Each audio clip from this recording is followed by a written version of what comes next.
Cool. Right. So, hello, welcome. My name's Steve Hudson. This is a double episode, and it's a strange thing because I've been doing a podcast in Germany called Hubzine. So, hello everybody from Hubzine. We're also now trying to kick off an international podcast for the British Labour movement and for everybody interested in democratic socialism worldwide called Kicking Off Everywhere. And quite parasitically, I'm hoping to use this fantastic interview with Grace Blakeley from everywhere in the British media recently and use it for both formats. So if you're joining us from Germany, if you're joining us from Britain, or if you're joining us from anywhere else in the world, welcome, and especially welcome to Grace Blakeley. Thank you. And here we are in a really weird In the belly room, of the beast. in the belly of the beast in Brussels, in the European Parliament, where, Grace, you've just been speaking. Do you want to explain what that was? Yeah, so, Steve brought me over and helped to put together a panel, didn't you, with some... Oh, no, that was all them. Oh, okay. Yeah. Well, okay. Yeah. I'll say that again and you can cut No, it's fine. So, yeah, Steve has brought me over to Brussels and we put together a panel with some of the progressive parties in the European Parliament and discussed how to save Europe from financialisation. And it's fair to say there were some differing views on the panel amongst this fairly diverse coalition, I suppose, that makes up the progressive movement within the European Parliament, which includes, liberals, social democrats, democratic socialists even. And I suppose I was there flying the flag for some fairly radical interventions to deal with financialisation, which I argue, as I argue in the book, is an issue of class power, not simply of policy, which, made for a lively discussion, I think. So, for anybody who doesn't know Grace, Grace is an economics commentator, I think we can say. Her book is called Stolen: How to Save the World from Financialisation. The answer is democratic socialism. Exactly. And you can go out and buy it from Repeater Books. Don't buy it on Amazon, buy it somewhere else. So you've been touring the world about this. Yeah. Financialisation is a big theme that maybe is a little bit difficult to understand. So maybe we should go back and sort of look at how this all happened. So I was born a long time ago now, and I remember Margaret Thatcher coming to power. Yeah. And there was a narrative there that, Britain wasn't working, the unions had brought everything to a standstill, and actually the whole sort of Adam Smith idea that greed is good, that if people just went out and pursued that economic self-interest, if the government got rid of all this stupid bureaucratic red tape that was holding them back, and people just went out as sort of economic actors, that this would create prosperity for all. And at the time it was considered very radical, it was very controversial even within the Conservative Party. And we've come into a world now where that philosophy has actually taken over much of the centre-left parties worldwide, and we're living with the consequences. So maybe you want to just talk what actually happened from 1979 onwards to the world to get us into this position we're in now.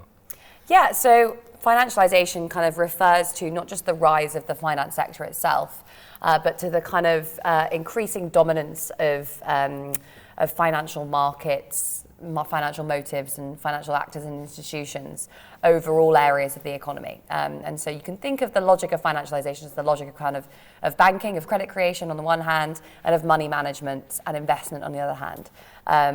Characterised, I suppose, by the archetypal two financial actors in those areas, which would be banks and kind of asset managers and institutional investors. It's possible to see how, from the 1980s onwards, these two logics, these actors that make up kind of the logic of financialisation, start to play a much more significant role in all areas of the economy. So I, in the book, look at the financialisation of the corporation, the household and the state, which are the three elements of Keynes's demand equation, and show how, the dominance of finance within these areas of economic activity has changed the kind of structure of the British economy. So the financialisation of the corporation has emerged as these big institutional investors have gained much more power over how our corporations are run. So you see, big asset managers in particular controlling large stakes in many corporations and using those stakes to enforce the ideology of shareholder value, which is this idea that the only responsibility of a corporation is to maximize value for shareholders. And in doing so, those corporations have tended to deprioritize the interests of workers and indeed of their own long-term investment, which has led to a kind of secular decline in wages and a secular decline in investment in fixed capital. So that's kind of making stuff, buildings, technology, etc. And as a result, this could potentially have led to, and indeed now has led to, a shortfall in demand, because if you have workers earning less, corporations investing less, that's less demand in other areas of the economy. And in the book, I look at how the financialization of the household emerges as a solution to that problem, because rather than having the state step in to promote full employment, to kind of negotiate incomes policy between unions and bosses, or actively nationalize areas of the economy, you get the logic of privatized Keynesianism, which allows for the kind of stimulation of demand for consumer spending in particular, but also of kind of business investment, less investment in fixed capital, more kind of investment in financial markets, and therefore kind of covers over that fall in demand associated with the logic of financialization, the rising inequality that comes along with that. Kind of also feeds into this big boom that we end up having from the 80s onwards. And you see with the financialization of the household increasing levels of debt, and debt increasingly replacing wages when it comes to household subjective sense of prosperity. You see much greater levels of asset ownership, and this all is kind of aligned with Thatcher's attempt to create a property-owning democracy where people have a kind of stake in the continuation and stability of the system. As a result of those two things, so rising lending and particularly rising mortgage lending, you see kind of rising house prices and rising asset prices across the board. And this cycle of rising mortgage lending leading to rising house prices, and rising house prices leading to people feeling wealthier and therefore able to borrow more, particularly kind of by withdrawing the equity from their homes, is a big part of what fuels the boom before the financial crisis, and obviously is a central part of why we end up having the 2008 crisis. The argument in the book is that model that emerged in the 1980s is what collapsed in 2008. It wasn't just a kind of banking crisis that resulted from a couple of bad actors. And then the financialization of the state, which, as you kind of alluded to, has affected various governments since the 80s, which has been the sense that it would be best for the economy to prioritize the interests of finance, of shareholders, of banks, etc., of the institutions within, and the institution that is the City of London itself, prioritising the interests of those actors over, say, those of workers and particularly of organised labour, through light touch regulation, through deregulation, through privatisation, and also through the active financialisation of state spending, which is another element of this idea of privatised Keynesianism, which is through private financing, so getting private investors to undertake state spending on the state's behalf. All of this kind of gives rise to this model that I call finance-led growth, where the logic of finance is much more integral in determining the behavior of different economic actors, and which is what collapses in the financial crisis. And today we're kind of living in this period between the death of that old model and potentially the birth of something new. Okay, so moving forward, would that something new be? Because maybe we should understand what the Keynesian model was that started maybe with 1945 and Bretton Woods. So you had a whole series of controls. You had relatively high taxation, and using monetary policy and fiscal policy, using taxation to control the amount of money in the economy. And governments would borrow to create demand, so that workers would build houses, they'd go home with pay packets, they would buy stuff. And that kind of, why did that come to a halt in 1979? And what was the crisis that we'd had there? And then the second half of the question would be, okay, do we want to just go back to that, to reform that? Or is there something else that we should be aiming for? And was there actually a fundamental problem with Keynesian economics And should we just be nostalgic about the 70s, or should we also learn something and trying to move forward from there? Yeah, so the kind of theory that underlies the book is one based on, I mean, it's basically kind of derived from Marxist theory in the sense that it prioritizes an analysis of class over just, looking at ideas and policy. And therefore situates many of the changes that have happened over the last century, really, in light of changes in the balance of power between the two main classes in capitalist societies, labour and capital, people who live off work and people who live off wealth. And, the 45 settlement emerges out of a rebalancing of that power between those two groups. Labour emerges from the war much more powerful. It has electoral representation in the Labour Party. The unions are much stronger. The state is playing a much bigger role in the economy. And at the same time, capital is much more constrained because you have the Bretton Woods system internationally, which is associated with restrictions on capital mobility, which is associated with control over finance and much. Do you want to explain just what Bretton Woods was? Yeah, so it was a system of exchange rate pegging, which effectively meant that all the major currencies were pegged to the dollar and then the dollar was pegged to gold. And in order to maintain those currency pegs, which would require kind of stopping big movements of capital from one currency to another, which would shift exchange rates, there were capital controls, so restrictions on the ability of money to move around the world. This was associated with a kind of, increasing constraints on the power of finance, and particularly of those big, institutional investors, which had not emerged to the same extent that they had in the post-war period as they did in the 1980s. And you therefore had a financial system that was more it was broken up between lots of different countries and therefore had less kind of coordinating and overarching control in determining how those economies worked. But the Bretton Woods system, which is the kind of international framework that supervised, I suppose, social democracy at the domestic level, started to break down in the 1970s when Reagan announced the end of the gold peg. Not Reagan, sorry, Nixon announced the end of the gold peg. From that point onward, we moved to a system of kind of free-floating fiat currencies largely in the rich world, and those restrictions on capital mobility were removed, having been eroded over the course of the previous several decades. The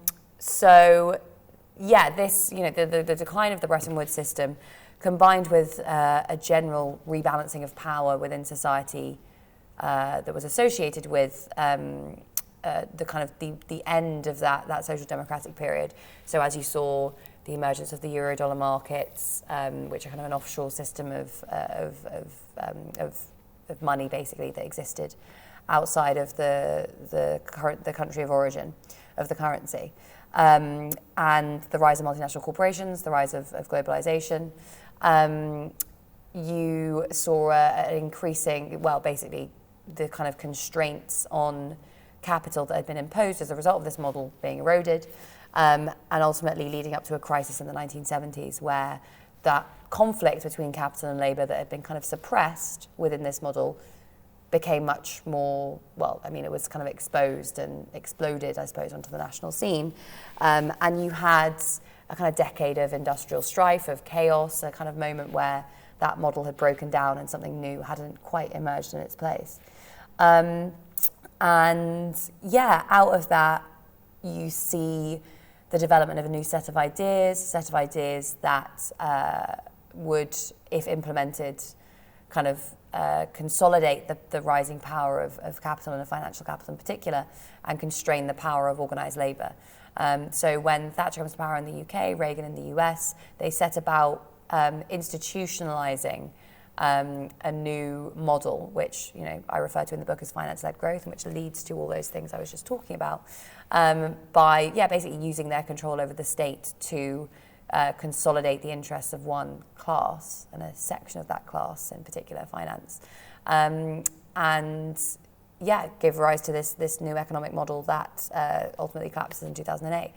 Now, today, there is this sense that if we could, amongst some parts of the left, if we could just go back to social democracy, go back to Bretton Woods, then this would solve all of those problems that I was mentioning that are associated with finance-led growth. But that would be quite radical in a sense. And Keynes thought, there has to be exchange controls. So that means you can't just take your money and put it in another country, which back then was normal. But today, I can't just take my money and take it to another country. It's actually that's a radical limitation of freedoms, which maybe shows how much we've moved. Yeah, and I mean even the Keynesian program is radical. And maybe in Labour today, we're quite not very good at differentiating between Keynesian economics and a more Marxist economics. Yeah, and I suppose the difference between social democracy and democratic socialism comes down to this question of ownership, really. Social democracy is a system that largely preserves capitalist relations of production, so it's private ownership of most of the stuff we need to produce things, and the exploitation of those resources for private profit. Although, those models tend to also be associated with much greater levels of redistribution between the classes and compromise between them as well, often mediated by the state. But there is a reason that social democracy was eroded and ultimately collapsed in the UK and the US. And that's because... Not just there, in Germany as well, and all over Europe. And now you're seeing the same sorts of things happen today. Sorry, carry on. Okay, you're seeing those sorts of things happen increasingly today as well. And the reason for that is that without resolving that fundamental contradiction between labour and capital, between people who live off work and those who live off wealth, you end up with kind of ongoing attempts by those who do control most of society's resources and those who do make most of the rules to kind of push against the rules that constrain their power and move towards a much more liberal system. So unless you kind of properly challenge those power relations by socialising ownership, so by kind of attempting to elide that distinction between people who live off work and those who live off wealth, you are always going to get a tendency within social democratic systems for a shift in power away from labour and towards capital. So yes, whilst implementing a bunch of social democratic reforms would massively improve most people's living standards and indeed re-empower working people, if it stopped there, that would be the problem, because many of those reforms would be undone. The priority, I suppose, should be, yes, to make, society and the economy and politics fairer, but also to move towards a situation in which working people are able to take power in most of our kind of economic institutions and our political institutions, rather than leaving control with a kind of an elite, be that a political elite or an economic elite, and saying, go away and do nice things on our behalf and we'll elect you again every couple of years. The idea of democratic socialism is as much about democratizing economic decision making as it is about socializing ownership. So John McDonnell often talks about the difference to the 1945 nationalizations, where we'd come from a war economy and essentially civil service bureaucrats were sitting in the major industries already because of the war. And that there was a continuity there, that they continued then making the decisions, but the workforce themselves hardly had the feeling that they were really in control. The profits were going to the state, they weren't going to individual capitalists, but there wasn't really a sense of a democratization of ownership in that way. And he talks very much about giving control back down. But how can we really envisage that? Because, for instance, I live in Germany, and where privatization hasn't been so radical as it was in the English-speaking world. So there's still a lot of, let's say, publicly owned energy companies on a city-by-city basis. And yet, actually there, I live in Cologne, an SPD, a sort of a leading light of the local SPD, decided he wanted to retire from public life. And in a little steering committee of 3 people, he and the 2 other local politicians decided to create a job, a new job that hadn't existed before, in charge of all the sort of city's public utilities, paying, I think would cost the city a total of $500,000 a year. And that would be his job. And this was, in a sense, also the Thatcherite criticism of unaccountable bureaucrats. And it seems to me there that maybe the project of democratization, of actually giving, not just redistributing economic power, but redistributing political power, is one that we're maybe not quite there with Labour. Well, I mean, as you said, like John McDonnell is the one that raised this criticism, right? Well, I mean, it's a familiar criticism on the left, this idea of the kind of Morrisonian model of public ownership, which was one that was quite centralised. The Department of Trade and Industry, the Treasury, various kind of officials had quite a significant say in how many of these industries were run and were governed, whereas workers didn't. And so, you get, yes, higher wages and higher levels of investment and that sort of stuff, but you are still seeing kind of alienation and exploitation in many ways. So the problems that was associated with were particularly around the fact that, as you say, workers didn't have a voice in how their corporations were governed.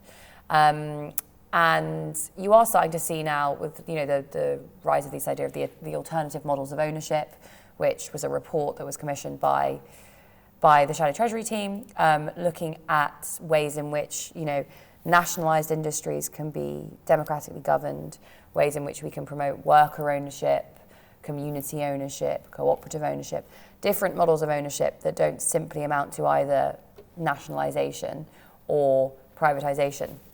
And in the book, I look a little bit about how we can think about socialising investment. So having, obviously, you have institutional investors that buy up stakes in corporations using our savings, using the savings of the wealthy, etc., and therefore come to own significant stakes in the economy and can use their power to kind of determine who gets what. Having a socialised system of investment might mean, say, us all pooling our pensions wealth and then having a democratic committee that would decide how that wealth was invested and where the returns would go and what the priorities would be, etc. And that would be quite a significant shift in terms of not just wealth but also power in the economy, and would allow for workers and society as a whole to express and democratically determine some priorities for our corporations and our economy as a whole. As opposed to just a pension fund manager whose job it is to get the most return possible. So we're now in an election campaign. In 30 days, we could have a socialist prime minister. Woo. If you're out there, help, please, volunteer, do anything. Now, there have been various reports. So first of all, there was this huge uproar. BBC presenter was shocked to hear that we're actually against billionaires. This wonderful line from the US, every billionaire is a policy failure. But what do you see? I'm sorry, guys, we're just doing an interview. On fait un interview. Sorry to interrupt, but we have to conduct a test call. In here now? Yes, we booked the room. I was told I had it till 5. Okay. What time are you got to do it now? 5. Yeah, I don't know. I was told we could stay here till 5. Okay, well, that, is it possible for you to conduct the interview elsewhere? I don't know. Do you know where we could? I'm not from here. Do you need to do it right now? Yes, it's really the only time that we... So when is it going to make the decision? We don't have to do it immediately, but we will have Could you give us 10 to 15 minutes? Pardon? Could you give us 10 to 15 minutes? If you could give us 15 minutes. We can wrap it up in 5 or 10. Yeah, we can wrap it up in 5. Sure, I'm sorry to interrupt. No, it's no problem at all. Sure. But thanks, we'll wait for the technician anyway. cheers, thank you very much. We'll just very quickly do... I'll just throw that last question again. I've completely lost my train of thought. Facing a Corbyn government in... Oh yeah, okay. So, we're now in the middle of an election campaign. In just 30 days' time, Jeremy Corbyn, we could have a socialist Prime Minister of Britain. And the BBC was outraged to discover that he thought that billionaires were a bad thing. And there have been all these the Tories are saying they're going to spend 1.2 gazillion pounds. And there have been reports, even in notable right-wing papers like The Guardian, that all the billionaires will take flight immediately. Yeah. Firstly, and do you think that's a realistic threat? And secondly, what should we be doing about it? Because John McDonnell's been sort of telling the City of London, all these financialised interests, don't worry, everything's fine, steady hand on the tiller. But that is a political threat, because we've seen again and again and again that when socialist governments are elected, that capital attacks, the capital markets attack, there's capital flight, capital strike, people don't want to invest. So what should we be looking forward to, and how should we be prepared to react? Yeah, so I mean, the problem of billionaire flight is, I think, firstly, grossly exaggerated. But secondly, the issues that a Labour government in the UK would face today are not really the same as ones that there have been historically where you've had instances of capital flight. Because, for example, during the Mitterrand crisis, where you started to see capital flowing out of France, and indeed in previous iterations of British history where you've seen capital flight, the problem has been that we've had a fixed exchange rate. So the government would have to use its capital to buy back the pounds that fled in order to maintain the exchange rate. We don't have that anymore, which gives you more space in terms of capital flight. Indeed, we've seen two massive depreciations of the exchange rate recently, a 25% fall in effective terms after the financial crisis, another 25% fall after the European referendum. And, you know, no one's talking about capital flight, even though that's what it is driven by, right? So that, you know, you have more room and more space to be able to deal with that, basically because, you know, we borrow in our own currency, we have control over our own monetary policy, and we don't maintain a currency peg, which means that we can do things like, so firstly, impose capital controls if that's necessary, but secondly, kind of continue to borrow on bond markets and like issue currency if we need to, at least partly because the UK government now owns, well, I mean, the Bank of England owns as much as kind of a third of its own debt through quantitative easing, and also because bond yields are so low anyway, which gives you more scope for dealing with that. I think the long-term solution, because those things are only really, you know, they give you more room to be able to develop longer term solutions over the short term. The long term solution is to socialise finance, so is to develop a public system of credit creation, a public investment system, as I was talking about, a democratic socialised system of investment that would allow for democratic control over over basically credit creation and investment. Through, for example, the creation of national investment banks, public retail banks, what I argue for, which is a people's asset manager, which would kind of alleviate the problem of capital strike and of capital flight, because you would have a system of finance that was embedded within the national economy, that was responsive to the kind of democratic model of decision making, which was primarily based on kind of domestic capital. And controlled, as I said, democratically / with support from the state.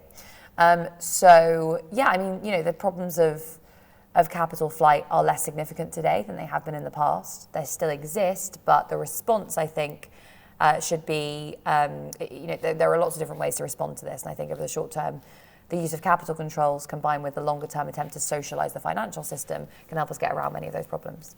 So capital controls, just to explain, it would mean there was some sort of exchange rate control, that if you wanted to change your money into dollars the day that Labour is elected, for instance, then you pay a premium on that. Yeah, so historically we've had quantitative capital controls, which have been explicit limits on the amount of money you're able to take out of the country. Today most people talk about qualitative capital controls, which would be a tax on moving money in and out of the country, like a currency transactions tax equivalent to a financial transactions tax. Right, and that would be all possible even within the European Union? Potentially. I mean, technically you are not allowed to impose capital controls whilst in the European Union. Like, you know, in legalistic terms, no, that's not possible. But then again, you know, we don't know exactly what the response would be to an attempt to impose capital controls by the UK government. There are some who would argue that,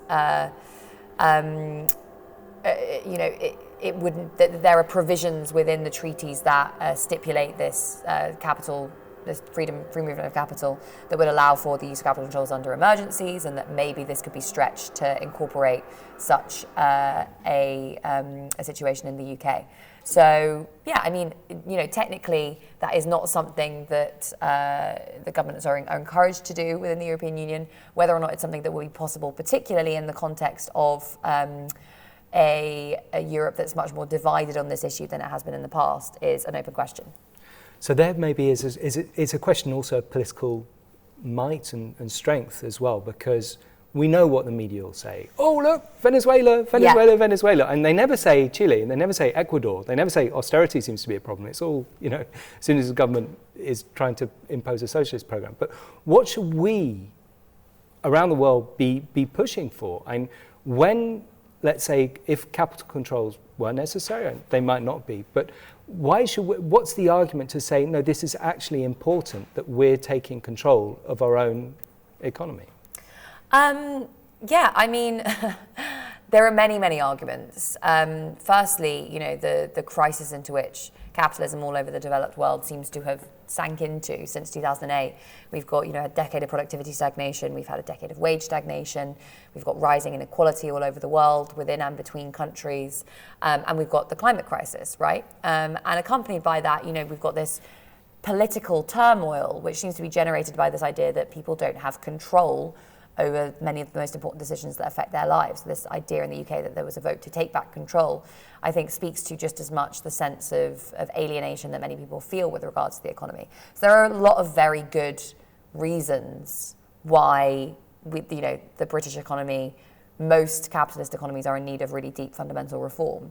I think the question is not whether or not we can think of good ideas as to how we would fix the system. It's whether or not we can build power to actively shift how that system works. And that requires, not just coming up with clever policy ideas, it requires, building a movement, building out the labour movement, building a movement within political parties, and building a movement across borders between socialist groups all around the world that could allow us to kind of push back against a system that is, ultimately generated by and in the interests of a small elite.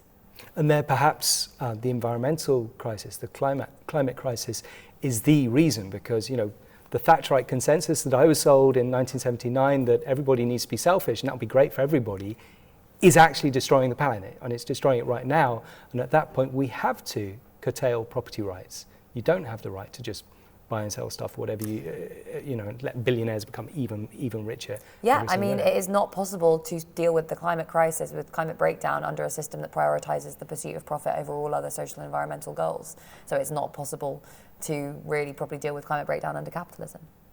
There you have it. The problem is capitalism. If you want to stop climate breakdown, you've got to start dealing with capitalism. Grace Blakeley, thank you very, very much. We're in the European Parliament. Things have been moving. We need to get out. That's all for this time. If you like it, please share this with your friends, because we need to get an alternative message out there. And Grace is one of the best voices out there on the left doing that from the UK. Thank you. Thank you.